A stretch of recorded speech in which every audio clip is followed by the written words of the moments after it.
So, greetings, fellow human beings, and welcome back to my channel. And we're finally going to be doing another Let's Play on this channel, which is going to be Better Minecraft, because why not? Now, about Prehistoric Reef Survival, I've kind of been getting bored with it, because, Prehistoric Reef has no generated structures to explore, and it would mostly just be me and building and building and whatever until like a couple updates from now.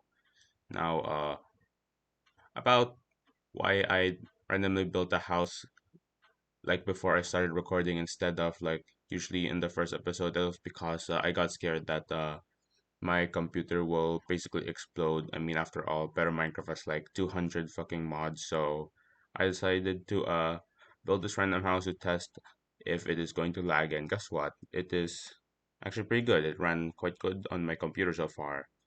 But anyways, that's all for this short intro on this for the series, and let's start.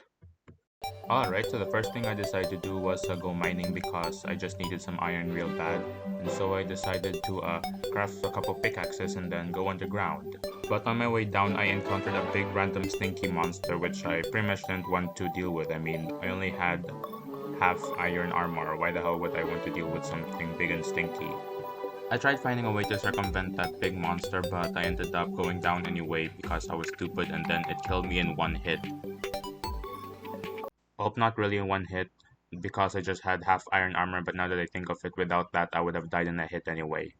Eventually I ran back into the cave and found my corpse, but before retrieving it I decided to change my game mode to peaceful in case that big monster ever pops up ever again, because I was pretty much defenseless. And I gotta admit, this corpse system is kind of good. Now, most of the mining trip was pretty much me and awe at all of the underground biomes, but I still managed to get quite a lot of iron. Like, I think I got more than one stack by this point.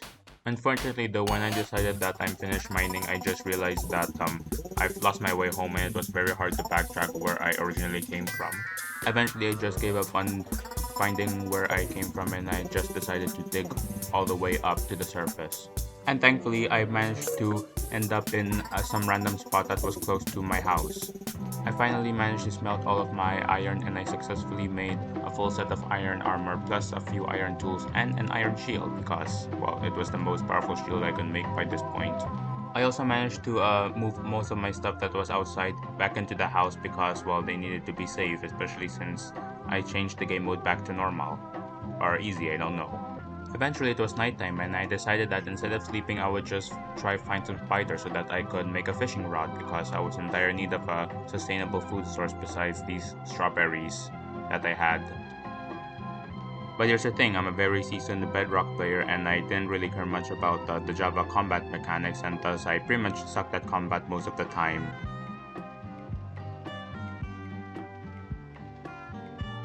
Eventually I found a spider that dropped some string, and after that I managed to successfully make a fishing rod. And well, I decided to go fishing because, well, it is one of the few sustainable sources of food that I could have. So just enjoy this speed up footage of me going fishing.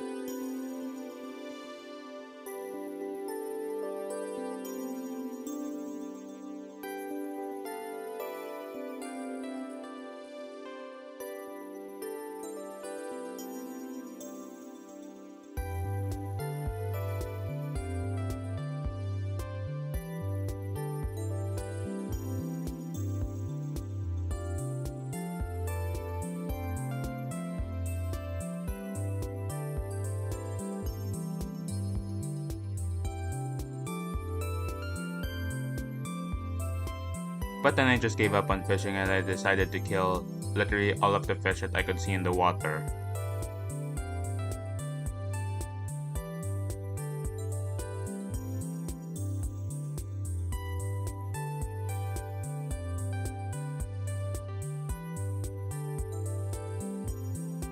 I then managed to make some fish fillets because, well, why not? Plus, fish fillets are actually kind of good in real life, so why not make them here? Speaking of food though, one of the main reasons why I wanted to get some food in the first place was because there was this random pirate ship at one point which I managed to explore and grab the wool which I made for my beds. Now that was back when I was making my house and when I was testing if the mod pack would definitely not lag my laptop. But now that I had the iron gear, I became confident enough to be able to raid those pirate ships in normal mode at least. And boy oh boy, I sure do hope nothing bad happens.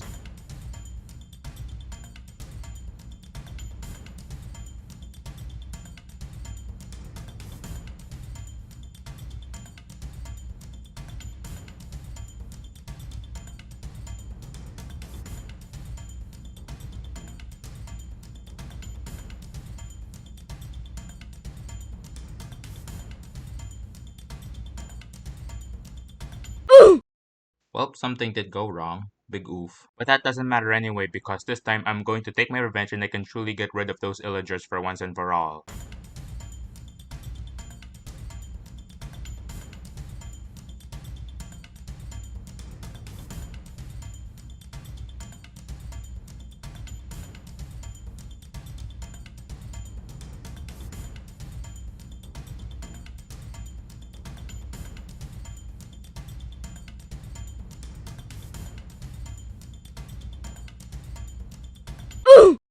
Turns out I forgot that access can disable shields for some time. And plus, that was so disappointingly close. Well, whatever, since I've made like 3 boats at this point.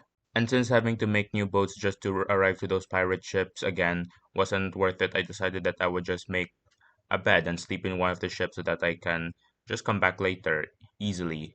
And off we go in the hopes that I don't get killed again.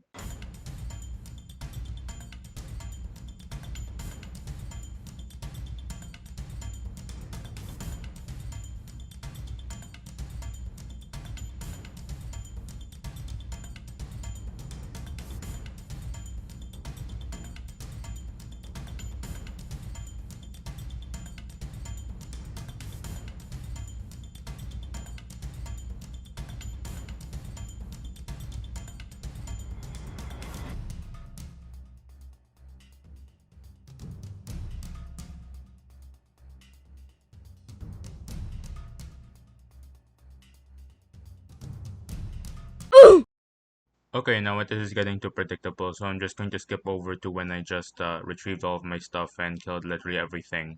But not before grabbing some epic loot, in this case, enchanted iron gear, which is kind of okay so far, but whatever. And so I went on my last pirate ship, which was surrounded by spawners for some reason, but whatever. But instead of being inhabited by Vindicators, it was inhabited by armored skeletons that had silverfish riding on them for some reason, and well, you can pretty much assume that what happened over in those other pirate ships happened here, me dying all over again. Eventually I got tired of dying all over again, so I decided to use coal that I would find in the previous pirate ships and to make some torches in order to reduce the amount of mobs that would spawn, which is very big brain. And I also figured that from this point on I would bring torches whenever I would go into a structure that has monsters inside of it.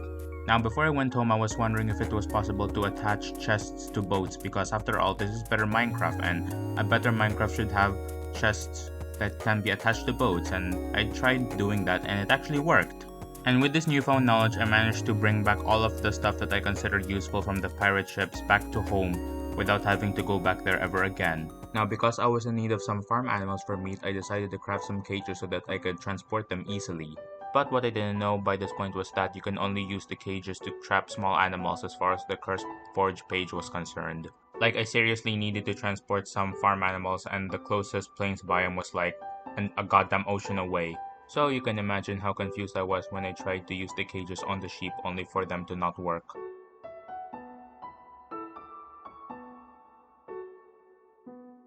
Hell, I've even tried to edit the config file because the CurseForge page of the mod that added the cages said that you can edit what mobs can be placed inside the cage, but since I was a big dummy dumb, I could never figure that out and I was just stuck with no idea what to do. I then gave up on collecting farm animals and I just decided to trap some crows because, as far as I remembered, the crows from Alex's mobs are capable of farming for you, which was kind of neat, in my opinion. And also because I figured that I would be better off being a vegan in this playthrough. I also decided to do some more exploring because why the hell not? First thing I found was a random shack in the middle of the forest, surrounded by yaks, and was full of somewhat okay gear, but I figured that it wasn't very good. Next of all was this other wooden cabin, and I expected it to have something good, but instead there was basically nothing of any notable use, which I found very disappointing. I then found this random village that was basically mushroom themed, and I expected it to be full of regular villagers, but instead I found cows with piglins riding on them, and these piglins had mushroom heads for some reason. I managed to fight my way through these piglins, and I also managed to find some low quality loot. And I also got myself a somewhat okay diamond sword, which was pretty good. I then found a structure that happened to be the entrance of a seemingly abandoned underground village. And besides some of the workstations which I managed to steal, I figured that this place wouldn't be of much use until I discovered that it was near a dripstone cave biome. I then discovered that you can access a 3x3 crafting grid if you had a regular crafting table in your inventory, and using this newfound knowledge I decided to make a backpack because I figured that I might need some more space for all of the loot that I have managed to gather. I then found a cabin inhabited by hunter illagers, and normally I could have beaten them up and grabbed all of their stuff like always, but I always hated water puddles in Minecraft, even in vanilla Minecraft, and because there was one I had trouble trying to fight them. But don't worry, because he didn't even die when I tried to fight them. The loot wasn't very good, but at least I got a couple boomerangs. I also found a random village that didn't offer anything useful, but at least I could trade with the villagers here later. Well, besides the crops that I could probably grow later on, that is. I then found a house that was inhabited by only one villager that happened to be next to what looked like a burnt forest, which pretty much made me wonder why the hell did he decide to live here in the first place. And I also happened to find a very big mine shaft that happened to be in an area that had lots and lots of iron and other kinds of ores. And after a lot of exploring, I decided that I would just go home and finish the day, which is where I'm also going to end the episode. Anyways, thanks for watching, and before I end the video, I'm going to sort of announce that videos like these will come out like every 2 weeks from this point on, since I figured that I wanted to make longer videos with more content as filler between the times I upload add-on stuff, and because Adobe Premiere freezes for a while whenever I import any single one of my 1 hour recordings. That's all, and goodbye.